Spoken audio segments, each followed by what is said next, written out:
Hello everyone, আজকে আমরা Bangladeshi passport সম্পর্কে জানব। বাংলাদেশের পাসপোর্ট কীভাবে করতে হয় এবং কী কী পাসপোর্ট রয়েছে বাংলাদেশে সেই সম্পর্কে জানব। বাংলাদেশে সাধারণত 3 ধরনের পাসপোর্ট হয়ে থাকে। একটি রং হচ্ছে লাল রং, একটি সবুজ এবং একটি নীল রঙের পাসপোর্ট হয়ে থাকে। সর্বসাধারণ জনগণের জন্য যেই পাসপোর্টটি করা হয় সেটি হলো সবুজ পাসপোর্ট।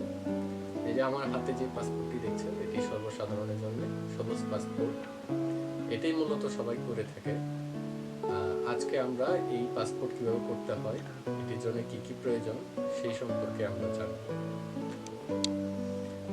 প্রথমেই আমরা জানব আমাদের পাসপোর্ট করার জন্য কী কী কাগজ প্রয়োজন। আমাদের এই সবুজ পাসপোর্ট করার জন্য প্রথমে যেটি প্রয়োজন সেটি হলো আমাদের ভোটার আইডেন্টি কার্ড। যাদের 18 বছরের নিচে তাদের জন্য জন্ম সনদ রয়েছে আমাদের দেশে, তারা জন্ম সনদ নিয়ে যাবেন। যাদের 18 থেকে 20 বছর বয়স, এখনো ভোটার আইডি কার্ড হয়নি, তারা চাইলে জন্ম সনদ নিয়ে যেতে পারেন। আরেকটি কাগজ লাগবে, সেটি হলো আমাদের বাবা এবং মায়ের ভোটার আইডি কার্ডের ফটোকপি। আরেকটি কাগজ লাগবে আমাদের, সেটি হলো নাগরিক সনদপত্র। এটি আমরা নিজ পৌরসভা অথবা ইউনিয়ন পরিষদ থেকে আমরা পেতে পারি। এটি আমাদের চারিত্রিক সনদপত্র।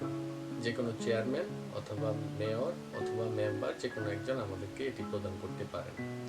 এরপরে আমাদের লাগবে হচ্ছে কর্মসংস্থান সনদপত্র। আমরা কি করি সেই বিবেচনায় কাগজটি লাগবে। যারা চাকরি করেন তাদের চাকরিস্থল থেকে একটি প্রত্যয়নপত্র নিয়ে আসবেন, অথবা যে স্টুডেন্ট ছাত্র সে একটি আইডি কার্ডের ফটোকপি, স্টুডেন্ট আইডি কার্ডের ফটোকপি এবং একটি তার সার্টিফিকেট, যে সে পড়াশোনা করছে সেই পড়াশোনার একটি সার্টিফিকেট যদি সে অর্জন করে থাকে তাহলে নিয়ে আসবেন। এবং যারা ব্যবসায়ী আছেন তারা ট্রেড লাইসেন্স, অথবা যারা কৃষিকাজ করেন তাদের জমির একটি কাগজ, খতিয়ান কাগজ। আমাদের মধ্যে যারা বেকার আছেন তাদেরও কাগজ লাগবে। ইউনিয়ন পরিষদ অথবা পৌরসভা থেকে বেকার সনদপত্র দেওয়া হয়, সেই বেকার সনদপত্রটি নিয়ে নেবেন যাতে আপনার পাসপোর্ট কোনোভাবেই ক্যান্সেল না হয়।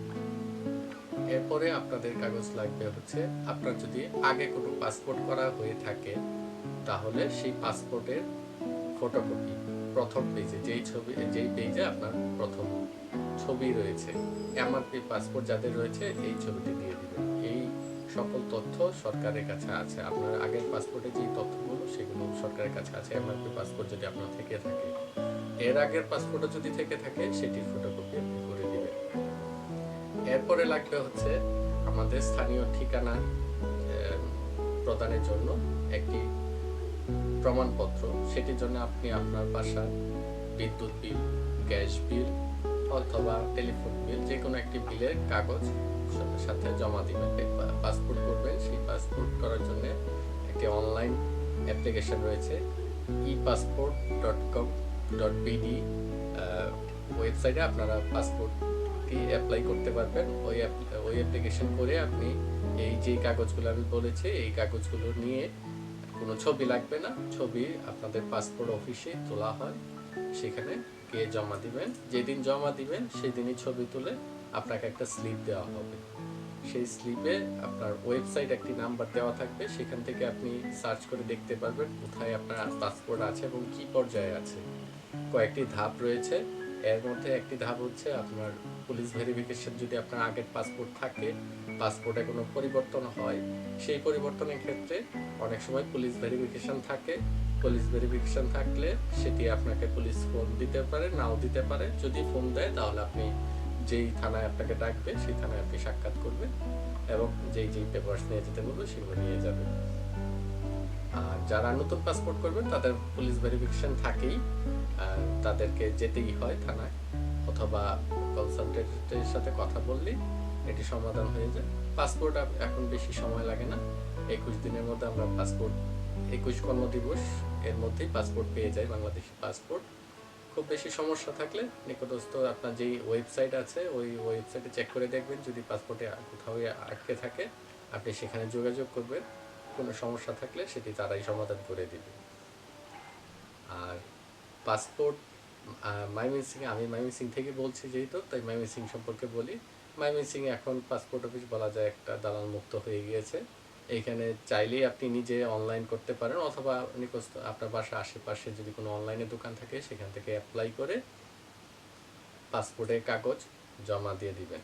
আর যেই কাগজগুলোর কথা আমি বলেছি, যেই 5-6টা কাগজের কথা বলেছি, সেই কাগজগুলো ফটোকপি এবং মেইন কপিও যদি সাথে থাকে তাহলে ভালো হয়, তাহলে কোনো ক্যান্সেল হওয়ার কোনো সম্ভাবনা থাকে না।